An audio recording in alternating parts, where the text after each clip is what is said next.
أعوذ بالله من الشيطان الرجيم بسم الله الرحمن الرحيم الحمد لله رب العالمين لا حول ولا قوة إلا بالله العلي العظيم وصلى الله على محمد وآله الطاهرين.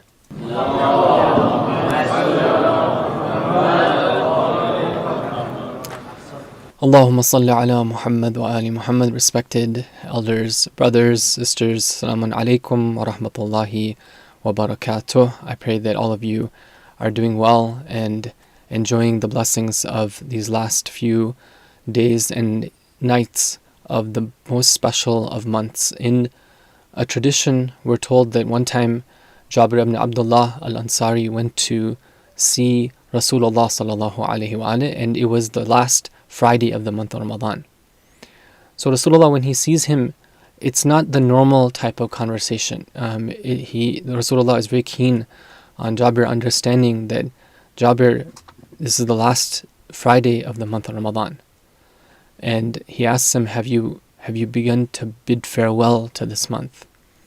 So Jabir radiallahu an asks Rasulullah, how can I do so? And Rasulullah says to him that this is the dua that you can make, O Jabir.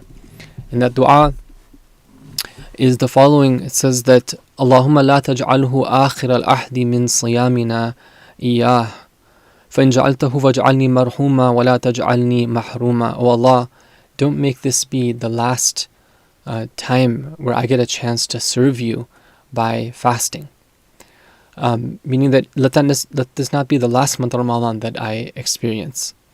But if it is, then don't make me be somebody who is mahroom, somebody who is deprived of your blessings, but rather make me somebody who is marhum, somebody who receives your special mercy and blessings. And then Rasulullah goes on to tell him, he says that if somebody does that dua, of course not just saying those words, but feeling it within and acting, putting it into action, meaning that they are holding themselves in a manner where they understand that they're bidding farewell to a very, very noble and great guest who is getting ready to depart. Somebody that a being that they're going to miss with all their heart, a being whose presence they appreciated with all their heart. Somebody who looks at the month of Ramadan as being this incredible gift from Allah to become a better servant of His. When we approach it that way and we make this dua, then Rasulullah says in this hadith that he's going to be victorious with one of two good things. Either he's going to get a chance to get to the next month of Ramadan, or he's going to leave this month with his forgiveness and his special mercy. May Allah Ta'ala help us to make the most of what remains and to be subject to His forgiveness and mercy. Let's recite a salawat, please.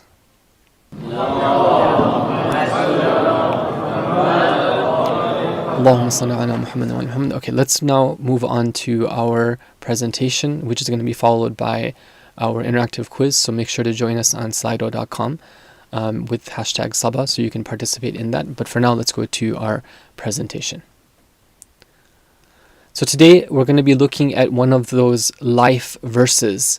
There are many verses in the Quran that give us like a skill for how to live our life. A principle by which we can organize our life. And so today we're going to be looking at one of those verses. But before doing that, I first wanted to share some things about the Quran, just as inspiration for myself and all of you. As the month of Quran is departing, it shouldn't be the case that this is now our last kind of bidding farewell to the Quran. It's supposed to be the springtime of the Quran, meaning that after spring then comes like the best season of the year, right? And the fruits now are going to be ready for picking. So this was the beginning, but now inshallah, past the month of Ramadan, our relationship with the Quran is going to blossom and bear fruit. So we have some beautiful traditions reported from Amir al-Mu'mineen, Imam Ali alayhi salam. The Quran's outer meaning is beautiful and its inner meaning is deep. Its wonders never cease and its profound teachings are always relevant. Darkness of doubt and confusion can't be removed by anything but it. Read the Quran and take help from it. Allah won't punish a heart that is filled with the Quran. So a couple of Quranic personalities. One of them is the lady Fidda. Fidda was somebody who's a special lady, one of the companions of the Ahlul Bayt alayhim as-salam, one of the close companions of Sayyidah Fatima az-Zahra salamu alayha. She was present in many important events that took place having to do with the Ahlul Bayt. Now, sometimes we don't realize who she was or where she came from. Reports say that she was born either in Sudan, in Egypt, or in India. And she became a scholar and a narrator of the ahadith of Sayyidah Fatima az-Zahra salamu alayha. She took advantage of the time that she had in her company. Sometimes people would ask questions of Sayyidah Fatima, they would approach Fidda, and Fidda would convey to them the answers that Sayyidah Fatima would give to those questions. How was she famous for the Quran? Well, for the last 20 years of her life, she actually made it to be a policy that she wouldn't speak by anything except for the words of Allah. So even when she would want to say something to her family, to her children, to others, she would say like a verse of the Quran that would be something that would indicate to them what is it that she would like to have them say or have them do. She would express her desires and her opinions and her direction and her guidance through the verses of the Quran. And the stories are very wonderful about how she was able to do that and how people, she had determined that this was her responsibility. Maybe she felt that the Quran needed to be revived in that culture. People were moving further and further away from the Quran. So she said that this is my contribution to giving life to the Quran. And imagine how pure it must have been the case that her speech must have become so pure because all she was speaking were the words of Allah. Now let's go to another example which is more contemporary. This is one of the great scholars who passed away not too long ago. Her name was Sayyidah Banu Nusrat Amin Isfahani, and she was a mujtahida. She became a mujtahida who actually received ijazah from some of the great scholars, and she herself gave ijazah. She was an expert in fiqh, she was an expert in theoretical irfan, she was an expert in tafsir, and she was a very pure individual. Many of the great scholars that we know about, people like Allama Tabatabai rahmatullahi alayh, he would go and see her, and meaning that like he would visit her at her home and benefit from her knowledge. And also, people like him had realized that she had a special spiritual status. She wrote an entire 15-volume tafsir of the Quran. That shows you how dedicated she was to the Quran. She was culturally and socially active as well. When the Shah of that time, the Reza Shah, the father of the Shah, when he wanted to, he made an order that it's not allowed for the women to observe the hijab in the streets. She was one of those people who actively protested this order that was coming from the government. So one of the things that's interesting about her is it's reported that she would say that when the angel of death, Israel, comes to my town, I'm aware of his presence and I know which home he's going to. I know which soul he's going to take. And they asked her, they said that, how is it that you came to know this? Because for most of us, we're oblivious. If Israel were to come knocking at our door, we wouldn't know that until we see the effect of what he's going to do, which is to take somebody's life away. So she said that the way I know that is because of a special knowledge that's been granted to me because of my special connection with the Quran. That uns and that special tight connection and that loving relationship I have with the Quran is what gives me access to knowledge that I wouldn't otherwise be able to have. The more uns I have with the Quran, the more I get this special type of knowledge. The Quran is a living miracle, and we want to try to always have that connection in our lives. It's something which is a source of innumerable blessings and mercy of Allah if we have that strong connection with the Quran. So today the verse we're going to do is the one you can see on the screen. Let's listen to the recitation of that verse. Bismillah ar-Rahman ar-Rahim. قال إنما أشكو بثي وحزني إلى الله وأعلم من الله ما لا تعلمون. Sadaqallahu al-Aliyyul Azim. This verse is from Surah Yusuf, and it is part of the speech of Nabi Yaqub alayhi salam. Nabi Yaqub was very, very saddened by his separation from Nabi Yusuf. Nabi Yusuf for him was somebody who reminded him of Allah Ta'ala. And when Nabi Yusuf had to leave because of the circumstances for many years, it was very difficult for Nabi Yaqub, and he would weep and weep until his eyesight was lost. And there was a time where his family members, they were worried about him. They were concerned about his condition. And they saw that, he still had this hope that he would be reunited with Yusuf. And by that time, they had given up hope. They had said that Nabi Yusuf, probably has been killed somewhere or he's gone. Just forget about him and move on with life. So he, in response to that, he says to them that these tears that I'm shedding, this sorrow that I have, it's not that I'm looking to you for consolation from that. After all, when we go to human beings and we want to get their time, first of all, sometimes it's difficult to get people's time. People have limited time. They have other things going on in their life. Second of all, if we have something that we want to share with them, oftentimes, we can talk to them about it, we can share it with them, but after a while, it's like, okay, well, you explained to me your issue, I've told you that it's going to be okay, I've kind of consoled you, but there's not that much that I can do for you beyond that. Human beings are limited in their ability to be able to give consolation because they're not in charge of the world. Allah is Rabbul Alameen. So Nabi Yaqub explains to them, he says that I complain of my sorrow and grief to Allah alone. Let's go a little bit deeper into that verse and see what we can understand about it. So some points of analysis. First of all, vocabulary.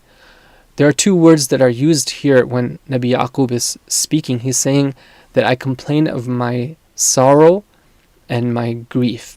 Sorrow is bath and grief is huzn.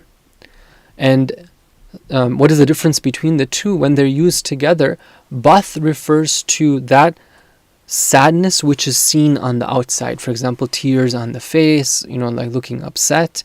And huzn is that thing which is inside, and sometimes people can't even see that. That's something maybe which is a secret conversation between a believer and Allah, that huzn that they have in their hearts. That's why in hadith we're told that a mu'min has cheerfulness in their face, but they have huzn in their hearts. That cheerfulness is when they're dealing with other mu'mineen, they want to uplift their spirits, they want to cause happiness to enter their hearts. Of course, when it's appropriate to do so, they want to be a source of refreshment for them, they want to be a source of confidence for them, so they have that smile. But they also have a type of huzn in their hearts, and we need to ask now, what is that type of huzn which is good? So grief or huzn can either be negative or positive. Those who are close to Allah, like Nabi Yaqub, he's a prophet of God, they don't have the negative grief. They do have grief, but it's positive grief. What's positive grief? It's grief that brings someone closer to Allah. It's not the case for a mu'min that they're just always happy and there's no sadness in their lives. No, in the lives of the Ahlul Bayt, in the lives of the prophets, they had sadness as well. But that sadness is part of being or becoming a perfect person. A perfect person is somebody who has multiple layers to them. They have that cheerfulness because of their iman. They have that sense of itminan and inner composure and tranquility because they know they're in the presence of Allah. But they also have sadness. Now, what are some examples of sadness? For example, our separation from the Imam of our time. It should be the case that that's a source of sadness for us. A sadness which helps us to grow closer to Allah because it reminds us of our position. It reminds us of the need to be actively awaiting and be part of that cause to bring about His reappearance. And so we work hard. We understand that we have a purpose. We're not here just to waste time. We're not here. Every moment is precious. Allah Ta'ala has expectations from every one of us that we are going to be part of what brings about the coming of the Imam of the time. Or, for example, grief over past sins. That can be amazing to have because it helps somebody to not commit those same sins again. It helps them to feel grateful to Allah, for He is the one who covers their sins from others. He is the one who overlooks them and still blesses them. But to a certain extent, when it becomes something where somebody gets hung up on the past and not able to go forward, then that's not positive. Negative grief, though, is grief which involves not being pleased with Allah. When somebody is like, God, how could you do that to me? Grief that prevents somebody from moving forward. So finally, what are some lessons that we can take from this? First of all, Allah never gets tired of hearing from us. Nabi Yaqub was, for years and years, for decades, he was grieving and complaining to Allah, presenting his sorrow to Him, praying to be reunited with Yusuf alayhi salam. Allah, if He didn't want that, then He wouldn't give Nabi Yaqub as an example for us. So it shows us that Allah never gets tired of us. Whenever we want, we can turn to Him. We can say, Allah, this is what's bothering me. This is what's troubling me. This is my sorrow. And we can find a lot of comfort in knowing that He is listening to us. He wants to hear from us. He loves it when we present our needs to Him. Even great prophets like Yaqub feel sad. We shouldn't think that if we're feeling sad about something, then there's something we're doing wrong. It's natural. It comes up, but we have to make sure that it's directed in a positive manner, that it's helping us to become better servants of Allah. Expressing our sadness to Allah doesn't mean that we're not patient. Nabi Yaqub was a mountain of patience, but he also had that sadness. Complaining to Allah is allowed. Complaining about Allah, however, is not allowed. So with that, we end our presentation with a dua that may Allah Ta'ala make us those who always strive to read and study and learn from His book and act upon it. Let's move now to our interactive quiz. I hope that all of you are going to be joining us. Every member of your family, you're going to have an intra-family competition here. Inshallah, this is our last quiz. Oh no. But inshallah, we can make it be a good one and also something that's fun for us as well. So I'm looking forward to more of you participating. I know there are those of you out here, out there. I don't know your names, but I know you're out there and you're not joining the quiz. Inshallah, you can join it right now. So, you know what I'm going to say next. Just like in the past, the first question has to do with the verse that we're about to hear right now. So good, alhamdulillah, now you guys are joining in. Excellent, excellent. So while you continue to join in, please do listen to the verse which we're going to play twice. Listen carefully. أعوذ بالله من الشيطان الرجيم. بسم الله الرحمن الرحيم. وأوحى ربك إلى النحل أن اتخذي من الجبال بيوتا ومن الشجر ومما يعرشون. Okay, one more time. وأوحى ربك إلى النحل أن اتخذي من الجبال بيوتا ومن الشجر ومما يعرشون. صدق الله العلي العظيم. Now with that, we are going to begin. Bismillah ar-Rahman ar-Rahim.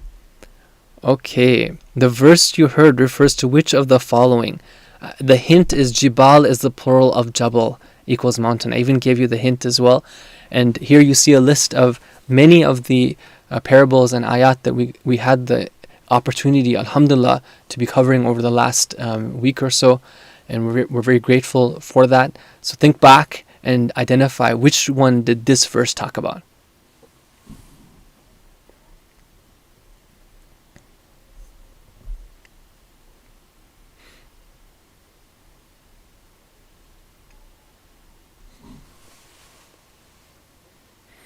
Okay, so it seems that we need to spend more time with each other because, you know, the way that I usually put questions and answers, I try to make it a little bit tricky. So I wouldn't have said is the parable of the Quran and the mountain because that would be too easy. Actually, it is the parable of the inspiration of the honeybee. And Allah tells the honeybee that go and make your home in like the mountains and in the trellises where people, you know, they make these places where honeybees can nest. Yes, there was the parable of the Quran and the mountain that we had on the 22nd day, right before the 23rd night, but that wasn't the one that we listened to right now. Okay, let's see here. Next question. Which of these is not true? This is based purely on what you just heard in the last 10 minutes. So, inshallah, all you guys can get this right. Looking for 100% on this one.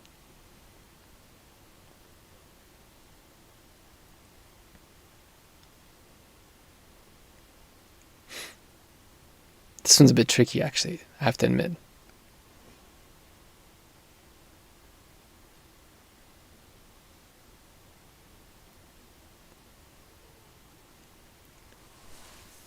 Okay, so 55% of you chose that one, and that is exactly right, because it's reverse. The huzn is what's inside, and the bath is what is visible.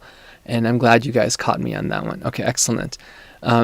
Now, let's move on to number 3. According to hadith, this is from yesterday, Nabi Musa alayhi salam initially refused to eat Nabi Shuayb's food because which of the following?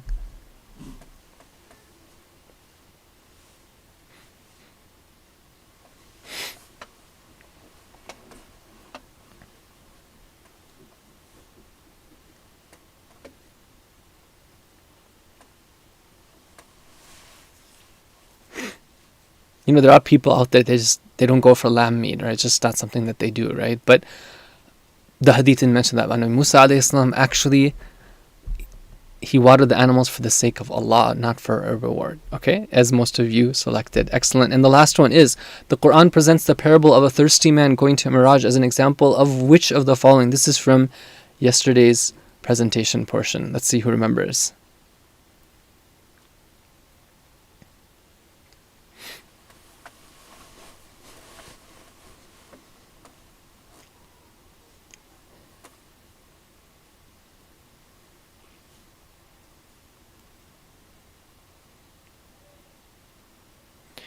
So you can still remember to bring your own water bottle, but the correct answer is... Oh no! I keep on... Let me see if I can fix this. Okay, wait. That's not the right answer. Let's see. I keep on making this mistake here. Okay, so... let's see. Okay, now... Yes, okay, 71% of you got that correct. Excellent. And... let's look at now our leaderboard for this evening. It is, we have, mashallah, we have 5 people at 4 out of 4. Fatima H, Mason P, Hamza, Ali Raza, and Jafar Ali. Excellent. And we even have a whole bunch of people at 3 out of 4. I think today is definitely the record, and it's a great way to finish the series. And, you know, it doesn't matter really. At the end of the day, what matters is that, inshallah, we are developing a stronger love of the Quran. We're strengthening our love for the Quran, and inshallah it will always be a central and pivotal part of our lives. But I really do appreciate all of your participation, and I enjoyed coming up with these quizzes. I hope you enjoyed taking them. Let's all, in your homes as well too, along with the Saba salawat, let's have a nice salawat ala Muhammad wa ala Muhammad.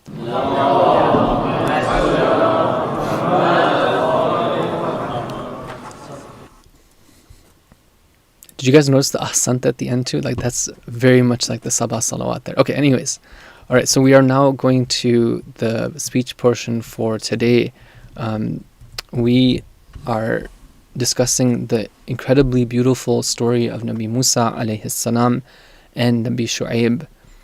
And what's interesting about the verses that we are discussing is, number one, it's one of those places in the Quran where you have 2 prophetic figures who are speaking together, and they're interacting with each other in when it comes to issues and areas which are considered mundane. You know, there's one time when you have, for example, Nabi Musa and Harun, and they're about to face Fir'aun. That, of course, is important for us. But another time when you have Nabi Shuayb and Nabi Musa, they're talking about eating, and they're talking about like working and these type of things. Okay, so it's something which, you know, Islam is a religion which is comprehensive. The Quran is something which is comprehensive. It gives us skills for life in all circumstances. It's a very practical book. We need to look at it that way, as it's guiding me, informing me as how I can live. Of course, along with the sunnah of Rasulullah sallallahu alaihi wasallam and the Ahlul Bayt alayhim wassalam.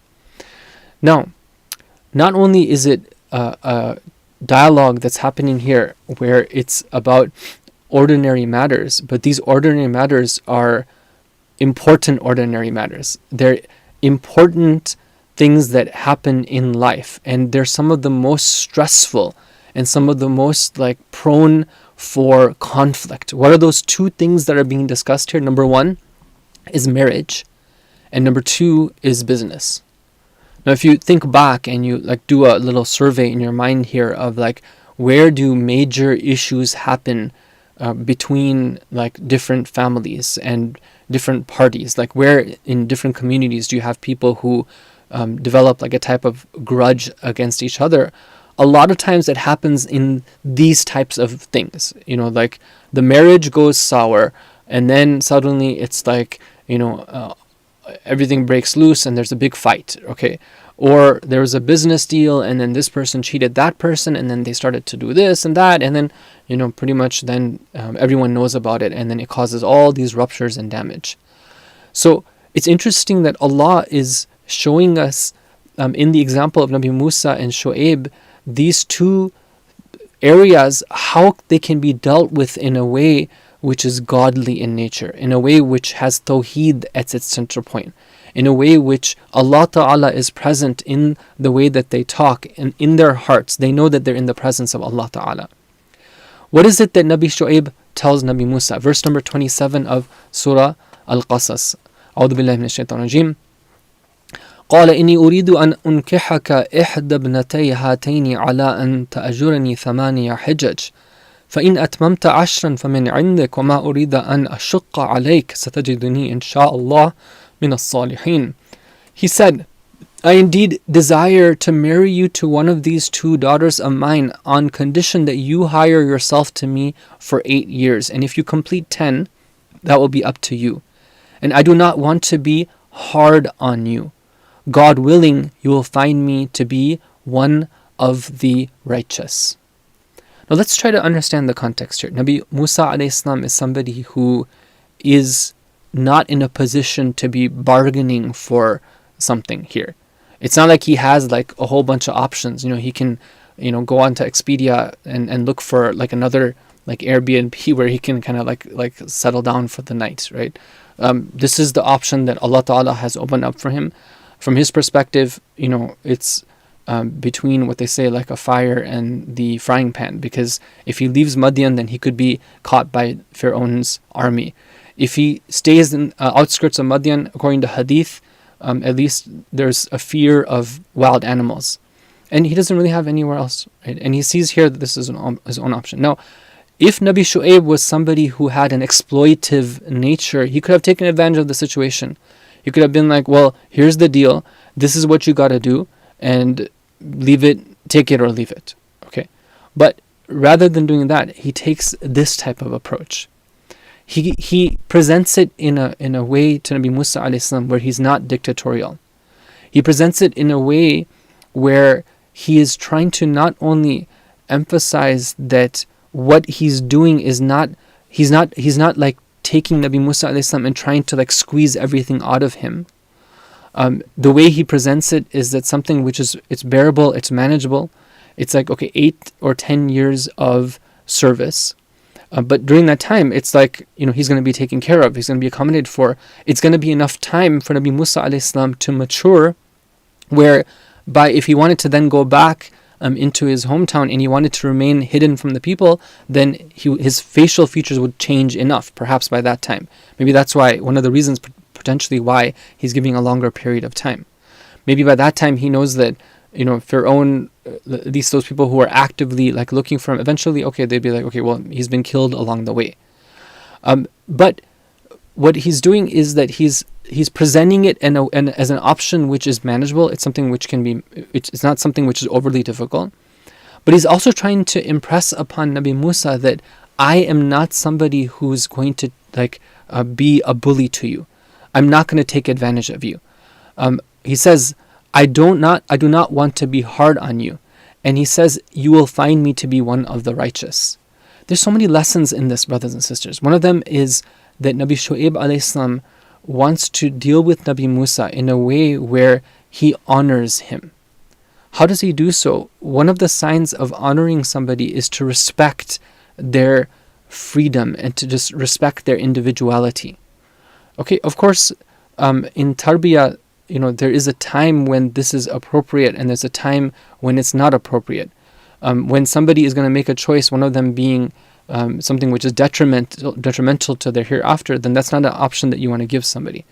But as a child grows older and they become more mature, it's very important for parents to understand that ability for that child to choose certain things within limited scope, where the parents are like helping and guiding them, but they're still leaving some of the decisions to the child. That's something which is important. Why? Because they feel like they are being treated with respect. It's a sign of respect. Nabi Shuayb alayhi salam, in this short line, he gives him an option. He says, you can take this or you can take that. He didn't have to give him that option. He could have just said, this is what it is, take it or leave it. But this shows us that he's wanting to respect Nabi Musa alayhi salam. That's something that we want to learn from when it comes to our interaction with believers. Then he doesn't tell Nabi Musa that, oh Musa, I'm somebody, I'm a great person. I am one of the Salihin. He is one of the Salihin. He's one of those people who has his entire life built around good deeds and staying away from evil deeds and being a righteous person. Salah is his motto. But he doesn't want to just say that this is what I am. He tells him, Satajiduni insha'Allahu minas salihin. He's saying that it's with Allah's will that I am somebody who acts in a certain way, and this is something that you're going to see from me. What can we take from that? Well, when we are dealing with other believers, we're working on something together. Maybe we're working on a project, or we're working in a business together, or we are, let's say, establishing family ties. For example, now there's two families that are considering, like one of their daughters is going to be marrying one of the sons from the other family. This is the spirit with which they should approach this type of union. It's one of Satajiduni insha'Allah minas salihin. I am going into this with a commitment that I'm going to demonstrate to you that I'm somebody who does things for the sake of Allah. This is not going to be a type of relationship that we're establishing where eventually I'm going to turn against you. I'm going to, sort of build up a false expectation, and then I'm going to show you my true colors. I'm not going to backstab you. I'm going to be there for you. Why? Because I know that I'm doing this all in the presence of Allah. Allah is the one who's with me right now. He's going to be with me the whole time. If I were to turn against you, then I would be being treacherous to Allah Ta'ala, which is something which is not acceptable. So this is a beautiful way of approaching these type of relationships. Now, how does Nabi Musa alayhi salam respond? He says, قال in verse 28, قال ذلك بيني وبينك. This is by consent between you and me, Shuayb. أيما الأجلين قضيت فلا عدوان عليه. Whichever of the two terms I complete, there shall be no reprisal against me. Meaning that, Shuayb, let's just make this clear. Okay, I might choose 8 years, and then I'm like, I need to leave right now, and that's going to be perfectly okay. You won't be like taking that and holding that against me. I might choose 10 years, and that won't be something that you hold against me either. It's 8 years or 10 years. It's all good, right? You've given me the choice. I accept that I have choice in that matter, and we're going to keep it like that, and we're going to make sure that it's not going to be anything which is a source of bad feelings between us. That's something which, again, is important. There are some times where we know that there's potential for something to become an issue. Now, what do? Do we just hide it away and then we don't bring it up, and then we wait till it becomes an issue, and then we kind of try to pretend that it's not an issue, and kind of greet each other and say, Salam, how are you doing, everything, and we know that there's this big issue and we just kind of are pretending about it? Or preemptively do we say that, okay, well, let's take the example of Nabi Shuayb and Nabi Musa alayhim as-salam and say that this is something which could come up. Let's make it clear, it's not about udwan. It's not going to be a source where shaitan is going to latch onto this and make it be that wedge which drives us apart. No, we're not going to let that happen. And from now we're identifying that. That's a beautiful lesson that we can learn from this example. And then Nabi Musa says, Wallahu ala ma naqulu wakil, and Allah is witness over what we say right here. In marriage, typically when there's a marriage ceremony that takes place, there are witnesses. But witnessing, according to the fiqh of the Ahlul Bayt alayhim salam, witnesses to be taken in marriage is something which is mustahab. Whereas in a talaq, in a divorce, witnesses being taken is something which is wajib. Here, there's no need for there to be any external witnesses. After all, it seems like Nabi Shuayb is separate from the other people. They're living alone somewhere. There's no one there to be witnesses, perhaps. Secondly, there's no need to. But it is important that this type of agreement takes on some type of formal recognition. It's something which now is going to be, it's not just words, it's not just between two people.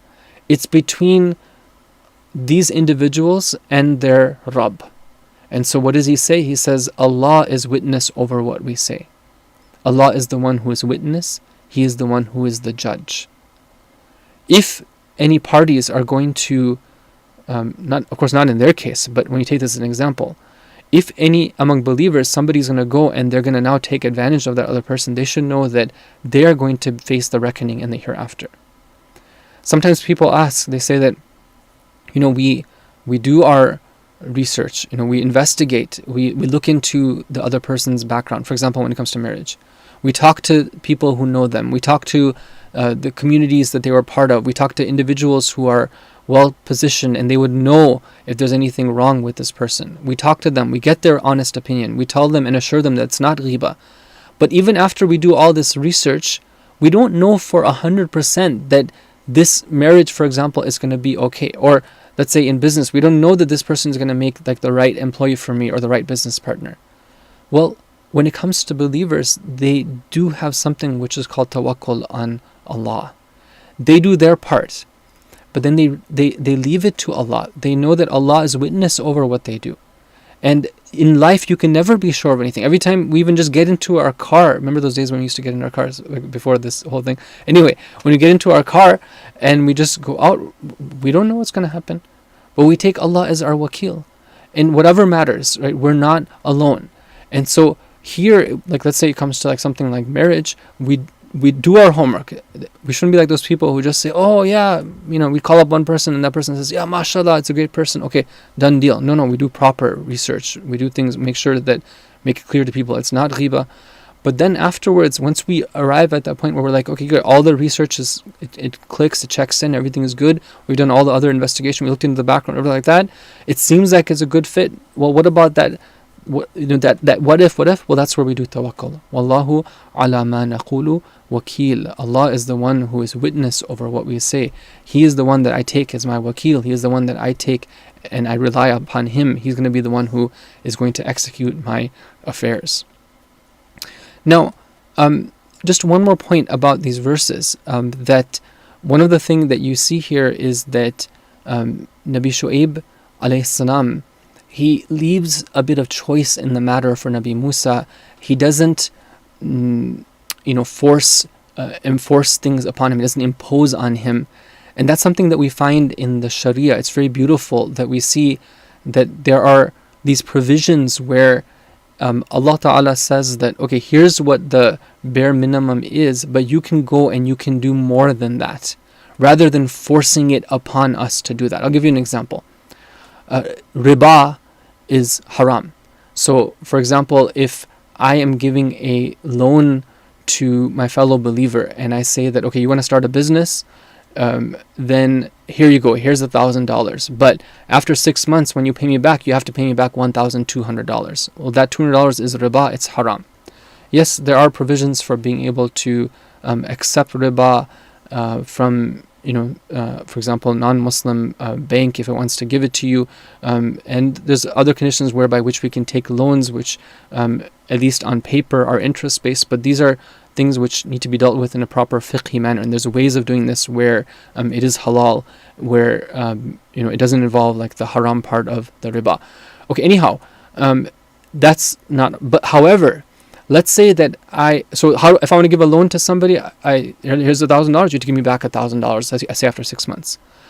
But what Islam does say is that when you're paying back a loan, it's mustahab to tag on something to that. Here you go, here's your money back, and here's something else too. And it's not something that was a condition, it's not even expectation, it's like a special gift on top of it. That's something which is mustahab, rather than forcing it. And that type of thing, it creates a much healthier type of economic environment where people are doing things not because of force but because out of their goodwill. Or there are other cases, for example, in Islamic law, when somebody, there's somebody who let's say they kill somebody, right? Like they're driving and then they kill somebody, then it's there's two options. The family of the person who was killed, they can either have that person be executed, or they can pardon them and they can get the blood weight, they can get a certain amount of money, but it's up to them. Islam encourages them, at least in some cases, to forgive it and to say, okay, let that person live, we'll take the money, but it's up to them. So you see here that in Islam there is this thing which is built in, and we find that in many cases. It's not something where it's like, okay, you have to like do it like this. And this is important when it comes to, let's say, two parties that are negotiating for, now it's time to think about, okay, wanting to get married. They want to decide, for example, about the dowry amount, the mahr amount.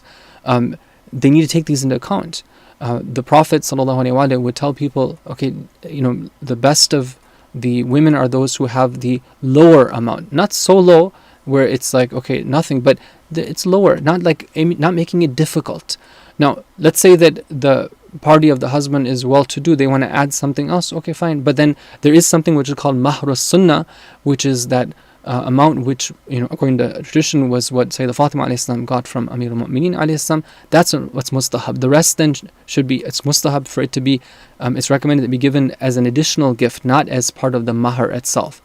What am I trying to say? I'm trying to say here that within the Sharia we have this beautiful type of flexibility where it's up to the people to step up and do more. Yes, there's the 17 rak'ah which are wajib, but then you have 34 which is up to you. And a lot of Islam is about that. We see that in the conversation between Nabi Musa and Nabi Shuayb. The last thing I'll end with as far as the story portion, I want to leave some time for being able to address some of the questions that have been asked. And you can also ask them as well on the slido.com. I don't know if we'll have time, but inshallah we'll see. The last thing I want to mention is a story about Nabi Musa a.s. It's told that during this time where he's now basically he's become a shepherd, he's taking care of the sheep. But as a side point, we're told that the prophets used to have this vocation and this they used to work for some time as shepherds. Even our Prophet ﷺ used to work as a shepherd, because this would teach them how to do tarbiyah. It would teach them patience. It would teach them how to deal with others. So they say, now I don't know how authentic this story is, but it's something which is mentioned in some of the books, and I did trace it down to one source. Again, I'm not sure how authentic it is, but it's a very beautiful story, and Rumi has made a poem from this as well. They say that one time Nabi Musa was tending to his flock of sheep or his flock of goats, and one of them ran away. So Nabi Musa a.s., he goes running after, let's say it's a sheep, and the sheep goes and far away, and he's running after it for like hours and hours. I've even heard days. And eventually the sheep makes its way up into the hills and in the mountains. And finally, after a long search and long time of pursuing that animal, he finally finds it. When Nabi Musa gets to the sheep, how does he treat it? Is he upset? Is he angry? Rather, we're told that he hugs it. And he tells it, he says that, why did you go so far? I'm sorry if I scared you. And with love, he holds it, and then he actually carries this sheep back down the hill, back down the mountain, until finally it can see the rest of its flock. Then he puts it down, and then the sheep runs to its flock. Later on, when Nabi Musa a.s., in one of his conversations with Allah Ta'ala, he asks him, he says that, by what reason did you see me as being deserving of having the nabuwah? Allah Ta'ala tells him, I gave you the nubuwah because of that one day when you were chasing the sheep, and rather than being angry with it and rather than punishing it, you were kind to it and you were affectionate to it. So this is just one story. It's something which is reflective, and we know that this is the case, that the prophets were like this. They had this type of hilm. And this type period that Nabi Musa is spending with Nabi Shuayb a.s., it is a blessing in disguise, perhaps. I mean, here he is giving up so much of the dunya, but he's going to gain so much in terms of qualities, in terms of guidance from Shuayb, and from being in his company. He is a prophet of God. Now, the last thing I'll say before we end this portion is that throughout these nights, we've been we had a chance to look at a little bit about the story of Nabi Musa and Fir'aun and the Bani Israel, and we've gained some inspiration, alhamdulillah, and we're thankful to Allah for whatever we gain. We are apologetic for our shortcomings, and we pray that Allah forgives us, but we've gained some things, alhamdulillah. Now, how can we take that and how can we apply it? You know, when Allah Ta'ala gives us the example of Nabi Musa in the Quran, and we think that, oh, I wish I could know Nabi Musa. I wish I could sit at his feet and learn from him. I wish I could hear him tell me his stories. I wish I could see his character. I wish I could see his staff. Allah Ta'ala, brothers and sisters, has given us something and someone who is superior to that. And that is the Ahlul Bayt alayhim salam. We shouldn't forget this. Nabi Musa was a great individual and human being. He was one of the Ulul Azm prophets. But Allah Ta'ala in the Quran shows us that there are those who are even greater than Nabi Musa alayhi salam. For example, about our prophet. In one case, Nabi Musa alayhi salam in the Quran, he is being pursued by Pharaoh, and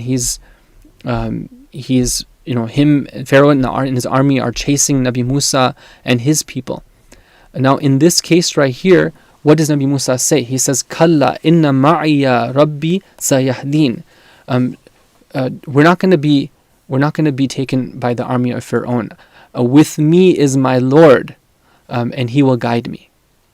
Now, some of our scholars, Atul Jawadi Amali in particular, he has taken this verse and he said that that's Nabi Musa's perspective, which is awesome. You know, he's a person of Tawheed. He has confidence in the promise of Allah. But when Rasulullah sallallahu alaihi wasallam is in the cave and they are being pursued by the mushrikeen, and that other person in the cave is worried about them, and he's fearful, he's thinking that they're going to be caught. What is the response that Rasulullah gives him in order to comfort him? He says, "La tahzan inna Allaha ma'ana." Do not grieve, Allah is with us. If you compare these two statements, Nabi Musa alayhi salam first sees himself. And he says, "Inna ma'i," with me is my Lord and he will guide me. But for Rasulullah sallallahu alaihi wasallam, the first and foremost thing that is at the top of his thoughts, that is at the forefront of his heart, is Allah. He says, "La tahzan inna Allaha ma'ana." First there's Allah and then there's us. This gives us, it's something which is subtle, but it gives us a perspective on the greatness of Rasulullah and the greatness of the Ahlul Bayt alayhim as-salam. And we have to remember that the Ahlul Bayt are there for us, and we have our living Imam. Our living Imam is with us. He is our connection. He is the one by whom all the blessings of Allah Ta'ala are. He's the channel by which they are conveyed to us. We want to remember that. We want to, if we can't see him, we should know that he sees us. If we can't visit him in person, we should know that he is with the mu'mineen. He's aware of their affairs. If we haven't yet gotten to that point where the Imam sees us as being worthy of his visiting us, then that shows us that we need to work harder. There have been those in the past who have longed to spend their lives longing to see the Imam, and they dedicate their whole lives towards his cause, towards preparing for his return, and maybe once before they die, or if not, then after they die, then they see the Imam. But that's not what's important. What's important is that we know that he is the living Imam, and we have to feel blessed because of that. And if we want to know his characteristics, we can see all the great things in Nabi Musa, and we can take confidence knowing that he has them, but even at a higher level. And that is the blessing of Allah Ta'ala. And we should remember that these examples that we have, the stories that we have, the du'as that were said and the du'as that were answered, these are all lessons for us that we can take and apply in our lives. We pray to Allah that He always makes us those who are people of the Quran, and that these stories aren't just stories, but they become a practical guide for us by which we can lead our lives. I wanted to say a word of thanks to all the people who have been attending these programs. May Allah reward you for your commitment and your interest. I wanted to say a special thanks and a special dua for those people who organize these programs, especially the Saba AV team. And I wanted to thank Saba for providing the platform. MashaAllah, they are doing so many great things, so many great programs very interesting. They're trying hard to provide services to mu'mineen around the world, whether it be through Kissa Kids or whether it be through the Ramadan show for the kids and many other things. The multilingual program, people both locally and also around the world, they benefit from these things. May Allah Ta'ala reward you for all your efforts. And I hope that nobody was offended by my sometimes odd humor. Please, it wasn't intended. Sometimes you get a little bit bored just staring at a screen, so sometimes you need to say something a little bit lighter. Let's have a salawat, please.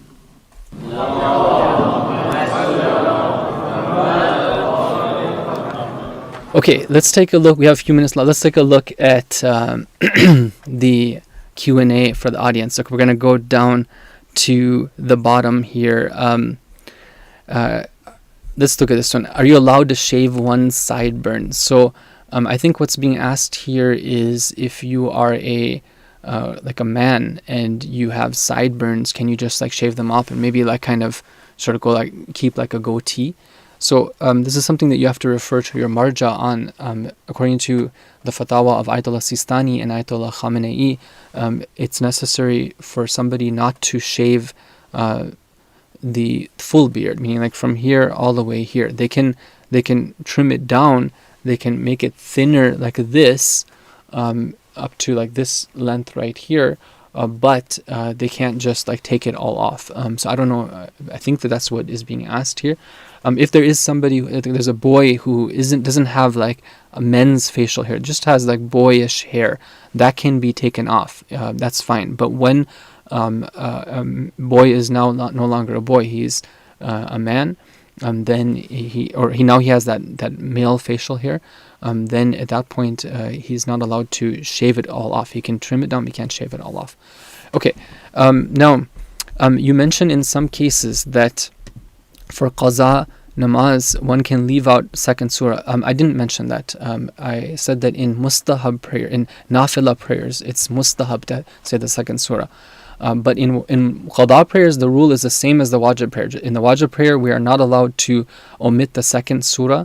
The only exception to that would be in special circumstances like darura, where, for example, let's say, for example, it's extremely cold where somebody is and they can't go into a warmer place, and it's going to damage. Then they pray the bare minimum. They can omit the second surah, but in normal circumstances, no. So in qada prayers of past years, one does need to recite the second surah. If they don't, then that prayer would not be valid. It would not count as the qada. Okay, if you wear hijab, are you allowed to show your hair to your cousins? No. Okay, next. In professional Islamic environments, what are the limits of informal, not work-related social interaction between genders? Are joking and laughing okay? The interaction should be professional. It should be business-like. It can involve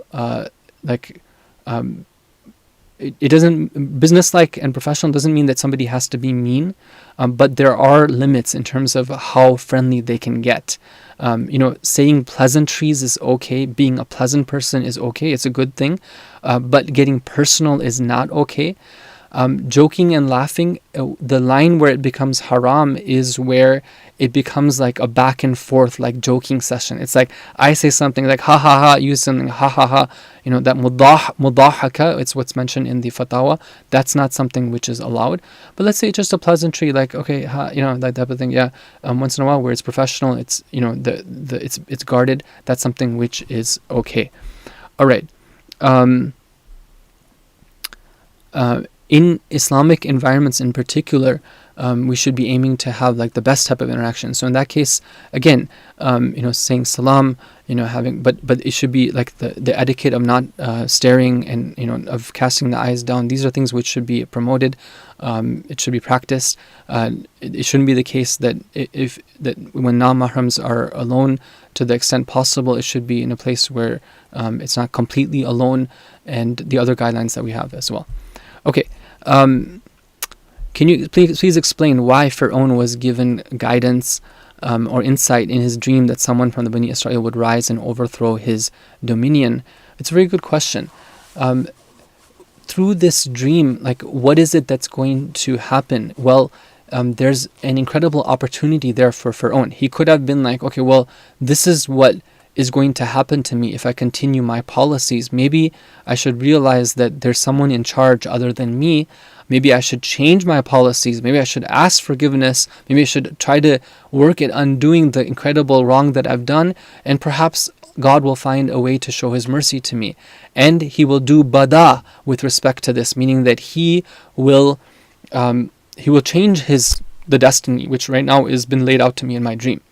Remember that we, particularly it's one of the features of the aqaid of the Shia, and it's a very beautiful doctrine. The idea that Allah Ta'ala might declare something, that this is what's going to happen, but Him declaring that it's going to happen, it's not something which now has reached that lawh al-mahfuz where it's like done deal. No, this is what's going to happen. This is the plan if things go on the way it is right now, but you still have your free will. You can do things to like change that. So even when it comes to the coming of the return, the sure return of the Imam, when it's going to actually happen, it's something which is dependent on the people's actions and what they're going to do. And so, that's something which could either be brought forward or it could be delayed. So this was a test for him, just like many of the other things. He's always being tested. It could have been something that had gone well, but he didn't use it for something that was good. It became a punishment for him because now he was shaking in his boots and he lived a life of fear because he knew that this was going to be his eventual fate. Okay.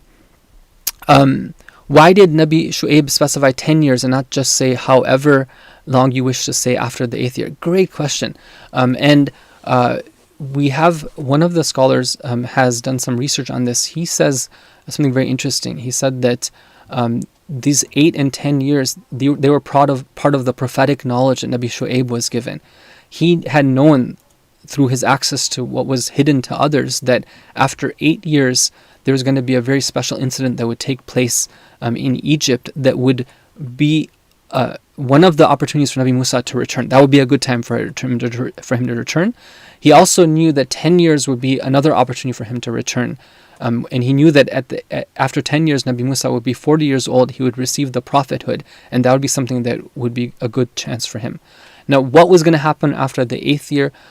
He has presented something and some research about that, but because I don't have time to present that properly, I think it's better for me to just say that research does exist. Inshallah, if perhaps at some other occasion, I can discuss that a little bit more. And finally, did Nabi Shuayb know that Nabi Musa was a prophet when he came to Madian, even though he wasn't a prophet yet? So according to the hadith that we quoted, he knew that Nabi Musa was going to be the Kalim of Allah. And so this was something that was going to happen, and he knew that this was something that he was going to train him. This was his responsibility. But at that time, Nabi Musa hadn't yet been selected for prophethood. This question here in the ayah we talked of today, that was the day before yesterday, you said that the water was Allah's mercy, and once it flooded, there was foam. So does the useless foam have anything to do with Allah's mercy? Yes, Allah's mercy is pure. Allah's mercy has no blemish or fault in it. But when it comes to fallible containers, like for example human beings, and human beings have their free will, everything they have is the mercy of Allah, but they can use that mercy of Allah for something which is wrong. They can misuse it. So when somebody, for example, says an unpleasant word, they're doing so with the power of Allah, with the ability that was given to them from Allah. It's part of Allah's mercy. So they're the ones who used that pure thing and they made it into that useless foam. It doesn't mean that everything about them is useless, but that word that they said is something which is useless. So that's a simple explanation for it. Perhaps there's more depth to that as well, but this is just a simple understanding of that. With that, we will conclude our program. We went on a little bit longer today, but I felt that it was important to address the questions. If I wasn't able to address any of the questions, please do forgive me, inshallah, some other time. وصلى الله على محمد وآله الطاهرين.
اللهم